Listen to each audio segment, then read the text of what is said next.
if I throw my swim bait out there in 25 feet of water, and I was talking to a guy earlier about cranking like this, and it's important to me for that too, but the gear ratio is much more than just, if I throw a 7-to-1 and I'm picking up, you know, more line per turn, a lot of people say, well, you can just slow it down.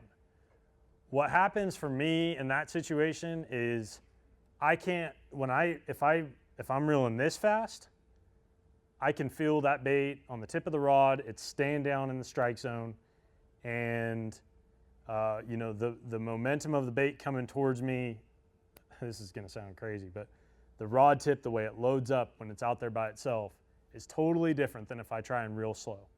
If I try and reel slow, that bait might be working the same way, but I guess I need that consistency. I need my rod tip bent at just the very slightest little bit. And what that does is it keeps the bait running very true from the beginning of when you're starting to reel it.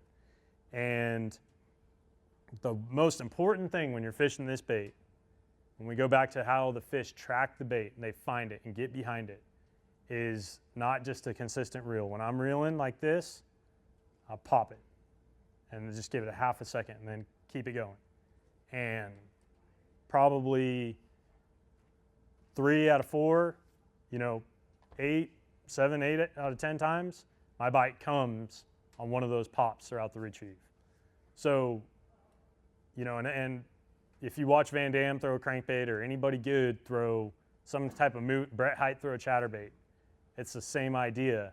If you just have a steady retrieve on there, you're gonna get that fish to track it for a long ways, but getting it to commit is a totally different thing.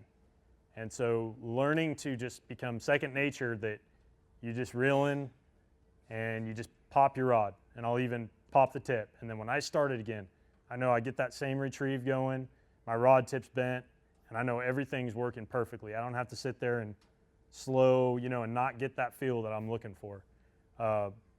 Man, that pop, if you guys, if we went fishing and, you know, I'm up 12-to-1 on you and you're like, dude, we're throwing the same thing, the same line, everything else, and you didn't notice that I was doing that pop, I guarantee you that's the difference between that. So again, you know, that, like I said, it goes back to Clear Lake, remembering how clear the water was, seeing all the fish, you know, track a bait and getting their interest, but how do you get them to commit?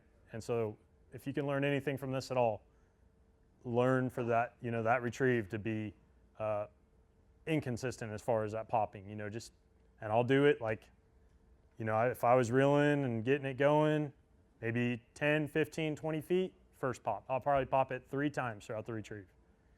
And a lot of times as you're coming, bringing it up towards the boat even, you know, a lot of times your bites will come, as that thing's tracking, then it comes up. And I'll try and judge it when it comes up to pop it and then reel, and it's like lights out, you know. It's amazing.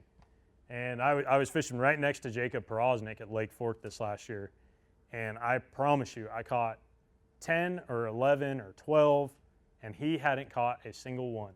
And I gave him the same bait, I gave him everything else. And I honestly, I mean, our boats are hitting each other, like these chairs right here, making the same exact cast.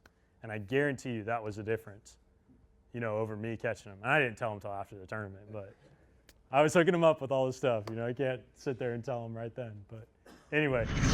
And the information Bass University provides isn't your basic run-of-the-mill fishing video. This is specific information from A to Z to help you learn, get to the water, and become a better angler quickly.